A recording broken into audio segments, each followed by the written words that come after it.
Hello. അപ്പോൾ ഞാനത് രണ്ടാം ദിവസം രാവിലെ തന്നെ എണീറ്റിട്ട് അവിടുത്തെ കുറച്ച് വീഡിയോസ് ഒക്കെ എടുക്കട്ടെ എന്ന് പറഞ്ഞ് എണീറ്റിട്ടുണ്ട്. എൻ്റെ ഡെഡിക്കേഷൻ നിങ്ങൾ കാണാതെ പോരുത് ഗൈസ്. എല്ലാവരും എൻ്റെ വീഡിയോ സബ്സ്ക്രൈബ് ചെയ്യണം, കാണണം, ലൈക്ക് ചെയ്യണം, ഷെയർ ചെയ്യണം.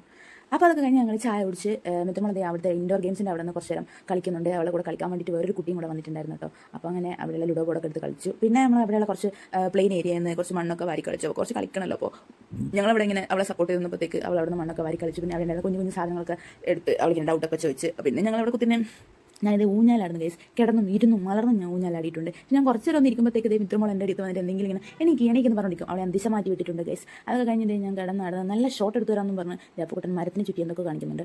അത് കഴിഞ്ഞ് നമ്മളിതേ പതുക്കെ നടന്ന് പോവുകയാണ്. അന്ന് 11 മണിക്ക് നമുക്ക് ചെക്കൗട്ട് ചെയ്യണം.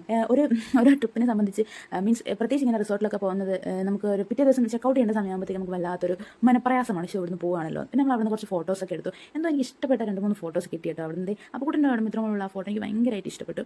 അവരുടെ ആ ഒരു ഇത് ഭയങ്കരമായിട്ട് ഫീൽ ചെയ്യുന്ന പോലെയാണ് ആ ഫോട്ടോ. പിന്നെ ഒരു ട്രിപ്പിൻ്റെ ഏറ്റവും വേസ്റ്റ് പാട്ട് എന്ന് പറയുന്നത് തിരിച്ച് ബാഗ് പാക്ക് ചെയ്യുക എന്നുള്ളതാണ്. ഞാനെല്ലാം കൂടെ മടക്കി വെക്കുന്നുണ്ട്.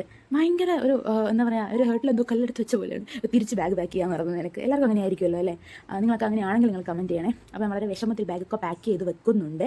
അത് കഴിഞ്ഞ് നമ്മൾ നേരെ അപ്പോൾ കൂടെ എന്നോട് ചോദിച്ചു, നമുക്ക് ഇന്നും കൂടെ ഇവിടെ നിന്നാലോ? അത് കേൾക്കാതെ മതി. ഞാൻ വേഗം റിസപ്ഷനിലോട്ട് പോയി ഇന്നും കൂടെ ഇവിടെ നിൽക്കാൻ പറ്റുമോ, വെക്കൻ്റ് ആണോ എന്ന് ചോദിച്ചു. അവർ ഓ യെസ് ഇവിടെ നിന്നോളൂ. അത് കേട്ട വടേ ലഗേജൊക്കെ അങ്ങോട്ട് കൊണ്ടുപോയി ലഗേജൊക്കെ തിരിച്ച് ഇന്നും കൂടെ ഇവിടെ നിൽക്കാന്ന് പറഞ്ഞ് തിരിച്ച് വരുന്നുണ്ട്. മിത്രമുള്ള പാവയൊക്കെ എടുത്ത് തിരിച്ചു വരുന്നുണ്ട് കേട്ടോ. അപ്പോൾ ആ സങ്കടത്തോടെ ഇരുന്ന് ഞാൻ വളരെ ഹാപ്പി ആയിട്ടുണ്ട്.